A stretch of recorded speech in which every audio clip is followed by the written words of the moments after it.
Hello friends, I am Vandana Khatri. Welcome to my channel. हम कर रहे थे Henry Fayol's principles of management और आज इस वीडियो में हम दो प्रिंसिपल्स और कवर अप करेंगे। एक करेंगे प्रिंसिपल ऑफ इक्विटी और दूसरा हम करेंगे प्रिंसिपल ऑफ रेम्यूनरेशन। तो प्रिंसिपल ऑफ इक्विटी जो है ये एम्फसाइज करता है kindliness and justice in the behaviour of manager towards workers, यानी कि जब एक मैनेजर वर्कर से इंटरैक्ट करता है उसके बिहेवियर में काइंडनेस होनी चाहिए, फेयरनेस होनी चाहिए और वो जस्टिस करे अपने वर्कर्स के साथ। There should be no discrimination on account of sex, religion, language, belief, nationality, caste etcetera.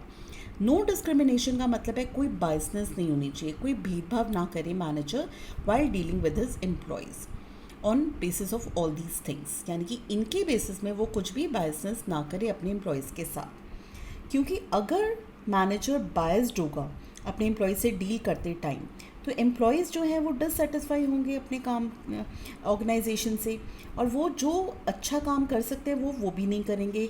अपना कंट्रीब्यूशन भी जो उनका मैक्सिमम हो सकता है they will not be contributing that much. But equity का मतलब यहाँ पे ये नहीं है कि आप इक्वल सैलरी एक पियोन को दे रहे हैं और साथ में एक सुपरवाइज़र को भी उतनी ही सैलरी पे कर रहे हैं। यहाँ पे इक्विटी का मतलब है कि आप सेम रूल्स अप्लाई कर रहे हैं जो आपके ऑर्गेनाइजेशन के हैं। जैसे कि आपके ऑर्गेनाइजेशन में डिसिप्लिनरी रूल्स हैं, लीव रूल्स हैं, उनको आप एक ही तरीके से एक ही तरह से हर एक मेंबर पे, हर एक एम्प्लॉय पे अप्लाई करेंगे irrespective of the grade position and gender of that particular employ. और फ्योल कहते हैं, according to Fayol, good sense and experience are needed to ensure fairness to all employees who should be treated as fairly as possible. यानी कि अगर हम हर एक employ की तरफ फेयरली काम करना चाहते हैं उसके लिए ज़रूरी है कि जो हमारे मैनेजर्स हैं वो सेंसिबल हों और वो एक्सपीरियंस्ड लोग होने चाहिए। क्योंकि जो एक एक्सपीरियंस्ड आदमी जब एक ऑर्गेनाइजेशन में काम करता है तो वो फेयरनेस से काम करेगा, फेयरली काम करेगा, कोई भेदभाव नहीं रखेगा इन एनी एस्पेक्ट। जैसे कि आपने देखा है कि मल्टीनेशनल कॉरपोरेशंस जो है वहाँ पे डिफरेंट नेशनैलिटीज़ के लोग आते हैं, काम करते हैं। तो वो जिस एनवायरनमेंट में काम करते हैं मल्टीनेशनल कॉरपोरेशंस में, वहाँ पे कोई बायसनेस नहीं है। They are free from all kinds of discrimination और हर एक एम्प्लॉय को वहाँ पे इक्वल अपॉर्चुनिटीज़ प्रोवाइड की जा रही हैं ताकि वो आगे ग्रो कर पाएँ, राइज कर पाएँ।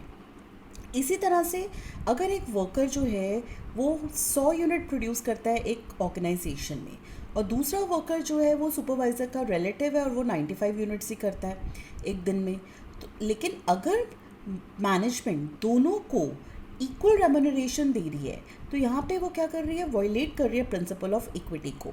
क्योंकि दूसरा जो वर्कर है वो सुपरवाइज़र का रिलेटिव है, उसने 95 यूनिट्स प्रोड्यूस करे, हम तब भी उसको पूरी सैलरी दे रहे हैं जो वो डिज़र्व नहीं करता।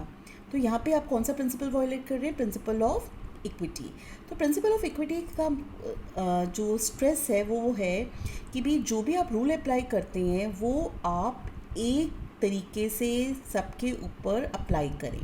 जैसे कि रूल है फॉर ग्रांटिंग मेडिकल लीव किसी भी एम्प्लॉय को, तो उसमें उसको आप जो भी आपके रूल्स हैं उसके अकॉर्डिंगली आप उसको अप्लाई करें irrespective of the position, gender, age etcetera. अगर अब आप इस रूल को अप्लाई करते हैं तो इसके क्या पॉजिटिव इफेक्ट्स होंगे। हम अपनी ऑर्गेनाइजेशन में जस्टली और काइंडली अपने एम्प्लॉय से डील कर रहे हैं तो एम्प्लॉयज़ हमारे सेटिस्फाइड रहेंगे। दूसरा, वो मोटिवेट होंगे और काम करने के लिए और उनका मोरल भी अप हो जाएगा।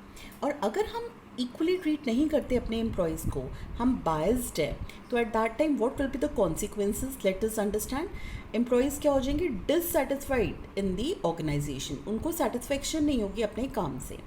दूसरा, इंक्रीजिंग टर्नओवर, वो जॉब्स छोड़ के दूसरी ऑर्गेनाइजेशंस में जॉब्स ढूंढना शुरू कर देंगे।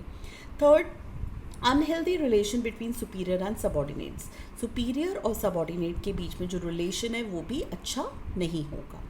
So this is principle of equity. Now we are starting with principle of remuneration. तो remuneration का मतलब होता है सैलरी, राइट। तो remuneration कैसी होनी चाहिए एक ऑर्गेनाइजेशन में एक एम्प्लॉय की, remuneration should be just and equitable। यानी कि जितना एक एम्प्लॉय काम कर रहा है, जितना उसका एक्सपीरियंस है, जितनी उसकी कैपेबिलिटी है, जिससे वो काम कर रहा है और रिजल्ट दे रहा है, उसके अकॉर्डिंगली हम उसको सैलरी दें।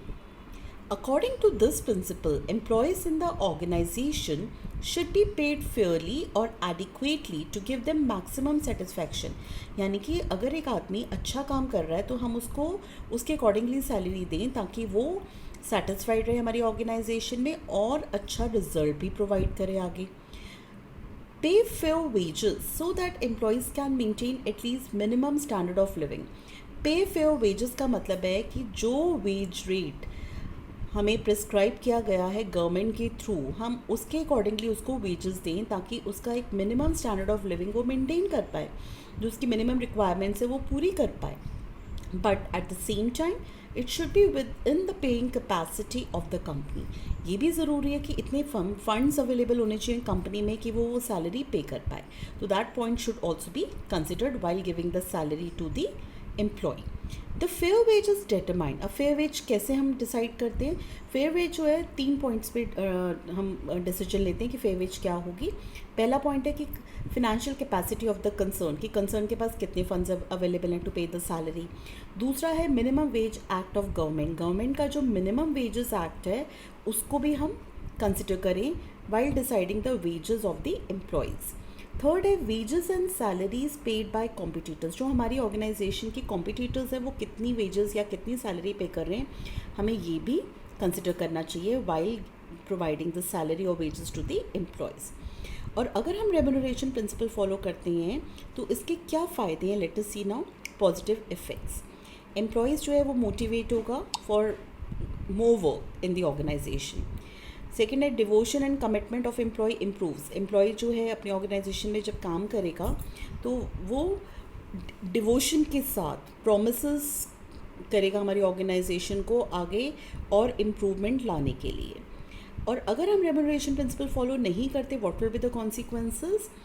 In that case increase in turnover of employees. यानी कि एम्प्लॉयज़ जो है हमारी ऑर्गेनाइजेशन को छोड़ छोड़ के दूसरी ऑर्गेनाइजेशन में जॉब्स ढूंढने के लिए जाना शुरू कर देंगे. सेकंड है डिससेटिस्फैक्शन हो जाएगी, वो मोटिवेट नहीं होंगे. हमारी ऑर्गेनाइजेशन के एम्प्लॉयज़ वो सेटिस्फाइड नहीं होंगे अगर सैलरी से, तो they will not be motivated कि वो आगे और अच्छा काम करने की कोई उनमें विल पावर नहीं आएगी. That they will improve in they will do improvement in the production in future. So this will be the consequences of violation of remuneration principle. So these are the two principles हमने जो आज करे. Principles of equity में हमने देखा कि भाई हम इक्वल ट्रीटमेंट कर रहे हैं while applying the rules in the organisation. कोई बायसनेस नहीं है, कोई भेदभाव नहीं है. और रेम्यूनरेशन में हम क्या कर रहे हैं, जितना एम्प्लॉय काम कर रहा है उसके अकॉर्डिंगली हम उसको सैलरी दे रहे हैं ऑर्गेनाइजेशन में. These are the two principles we have done today. Thank you.